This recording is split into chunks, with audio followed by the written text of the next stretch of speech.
now we come to the big one. The Lion King, the highest grossing 2D animated film of all time. When this movie came out, every kid was nuts. We were humming all the songs, we were reenacting all the scenes, we were talking about all the characters. It was just a gigantic flick.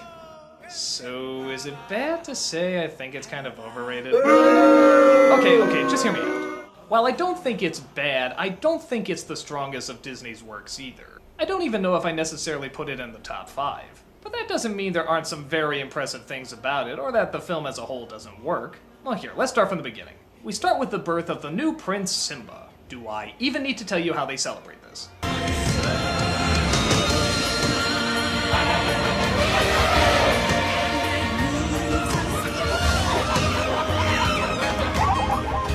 So young Simba is shown around by King Mufasa how to rule as a good king.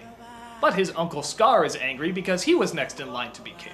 So he constantly tries to set traps with the hyenas to kill him off. But Mufasa is always there to save him, so there's only one logical choice: kill Mufasa.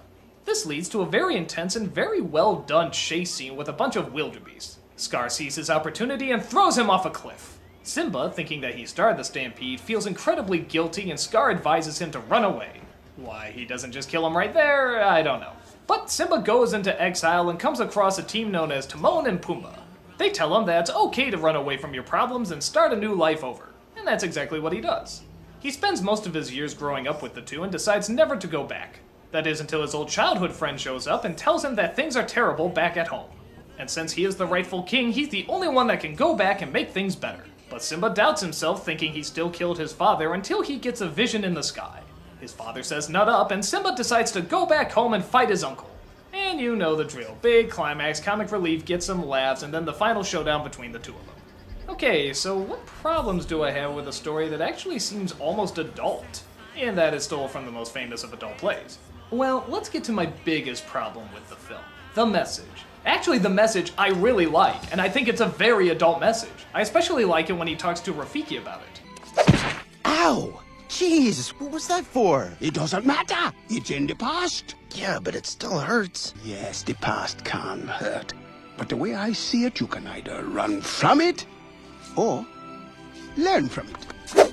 Now that's really clever, and I'm totally behind that. What I'm not behind is that when he does go back to face his fears start to win, and everything he was taught before suddenly is working against him. Nobody even gets behind him, nobody's standing up for him. That is until it turns out he didn't commit the crime that he thought he did.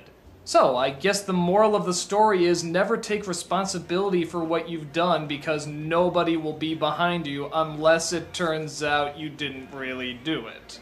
Yeah, how is this confronting his past? It's a past that never happened, so it doesn't matter. And even when he thought it did happen, the movie didn't support him. Almost as if the film was saying if he did accidentally kill his father, he deserves to die.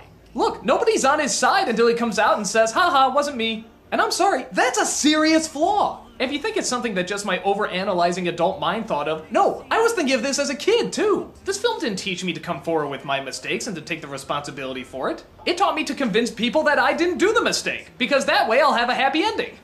Okay, so good intention gets totally botched. What else don't I like? Well, the songs.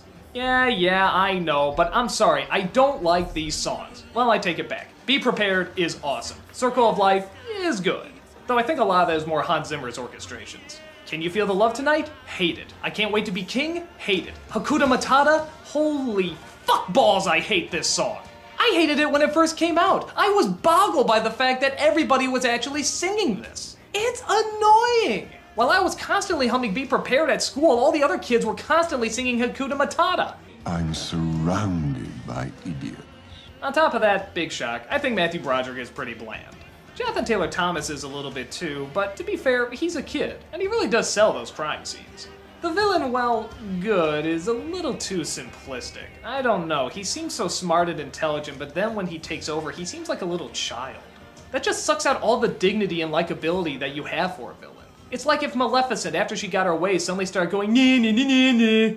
And there's also details like how did the water come flowing back after Simba took over? Why did the weather get better? Why is it suddenly green? But that's Disney logic. I can't complain that hard about it.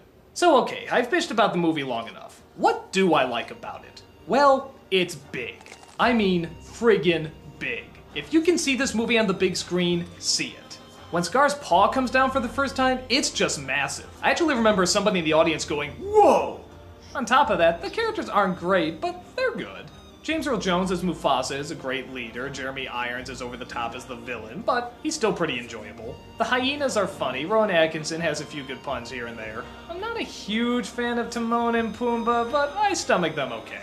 They get a laugh every once in a while. And even though the message is sort of botched, I like the message it's trying to get across. But like I said, what makes this film good is just the size of it. And it doesn't just come from the animation, it does come from the story. It's a big story. Like I said, it's basically a kid version of Hamlet, but they don't sugarcoat it that much. They don't pull a Bambi's mom where she dies off screen. No, you see the body. That was a big thing for kids back then. To have a death scene right in the middle of a big action-packed moment was pretty unexpected for Disney. At least at that time. So overall, I do like it. I do wish some of the other Disney films got more attention and made more money, but that doesn't mean the original film is bad. It's a big film with a pretty big story and a pretty big message. I just have my own personal issues with them. It's a movie I was glad to see several times in the theater, and chances are when they re-release it again, I'll go and check it out a few more times.